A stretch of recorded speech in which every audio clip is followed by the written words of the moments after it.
Alright guys, Morning Donut here, and I've got another episode of Destroying Diers. This one's against Biotomics, Don't Twerk, and some other guy. Biotomics is actually God Handles, if any of you guys are familiar with that guy. Very good player, but I wanted to clear up a couple of things before we really get into this gameplay. Some people were confused or angry about the point of this series. I think they think it's similar to Birdman's series in some ways that it isn't. This series is not about saying that me, Complete, and Expert are unbeatable and we're some sort of like God squad or something.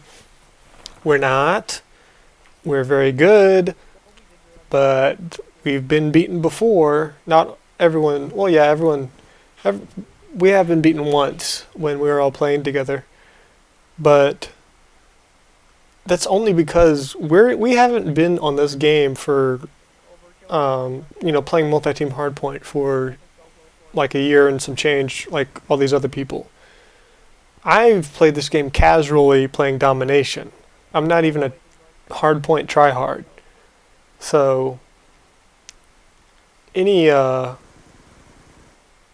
losses at this point, considering our recent success, I think should be chalked up to inexperience more than anything else.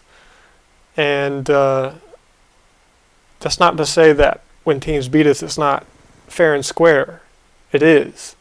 I'm just saying, don't go leaving comments like, "Oh, you think you're so great," blah blah blah blah blah, and then challenge us to a scrim and play one game and lose and then chicken out of the second game. Don't do that, because that's literally what just happened today, and I don't understand. And if the person that I'm talking to is watching this, we will play you again. The reason the second game was ended was because you picked the person with the worst connection to host and didn't consult anyone. And we all had red bar, and I have it recorded. So if you try to say that's not the case, you're not going to be happy, because I'm going to post that video. So I probably won't post it as like a trash talking thing. I'm just going to post it as like, alright, this is evidence. Now, what are you going to say now? Because, alright, whatever. Anyway, all that aside, this series is not a trash-talking series, and I don't want it to become a trash-talking series. And that's all I'm going to say about it. We're just uploading games that we get against really good people. And some people were saying, well, you uploaded Stealing Lobbies. Well, Stealing Lobbies is a dickhead who DDoSed us in a scrim. And he was playing with people with really high stats. Which you have to assume people with really high stats are good at the game, because that's what they want you to assume.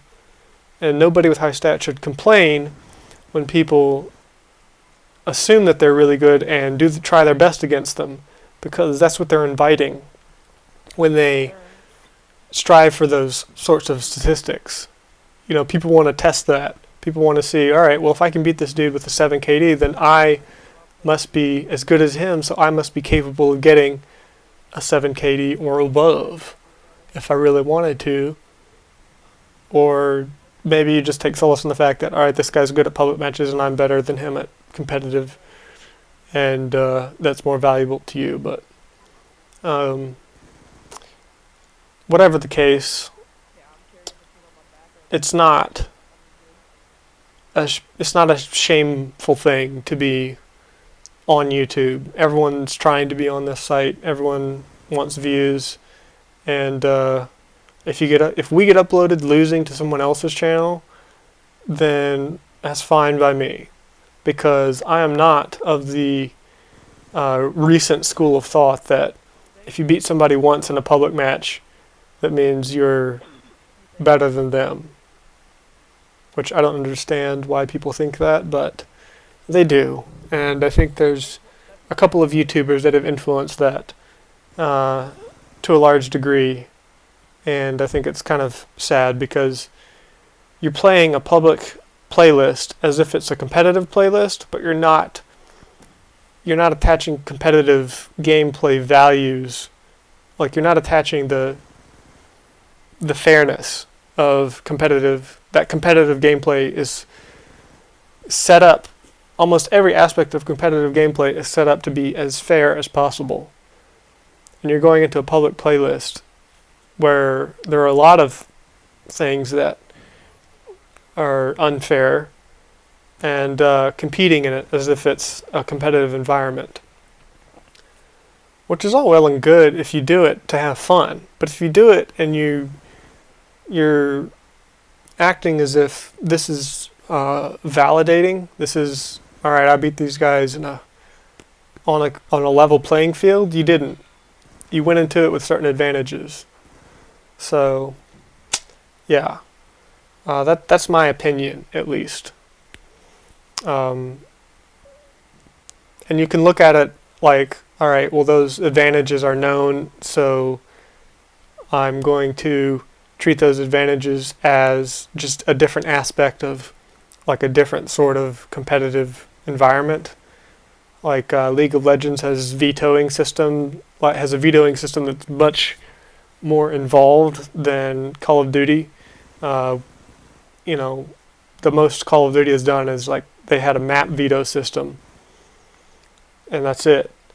But there's a reason for that. If you ban, like, if teams can choose to ban certain weapons, then you'll have people running around with these ridiculous specialized weapons and playing in these specialized play styles that don't really prove anything. It's just a guessing game. It's like search and destroy on, like, in League or whatever. Nobody plays logically, they play illogically because they want to be unpredictable. Like, that's what game battles in League is all about. In Search and Destroy, at least, it's just being unpredictable. But I've gone on this tangent. This particular game, it was in multi-team in this playlist that I'm complaining about. But I like watching these gameplays because, good players provide tough competition no matter what environment you're in. And that's always really fun to watch, in my opinion. It's a lot more fun to watch good players playing against each other in whatever situation, like any situation, rather than watching someone get 300 kills with a support party and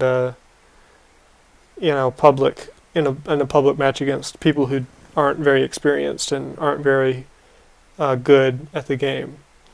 So this is sort of injects a level of tension. You don't know that the person is going to win every single gunfight, which means you're like thinking, you're trying to think about what you would do in that situation, and a lot more goes into it than just rotating spawns and having a good shot. Which when you watch a public match gameplay, you don't really think about it. You just watch it. But with these gameplays, it stimulates your mind, or at least it does to me. So that was that game. 250, 121, and then the randoms got 0 points. Wonderful. I've been Morning Donut, and I'll see you guys in the next video.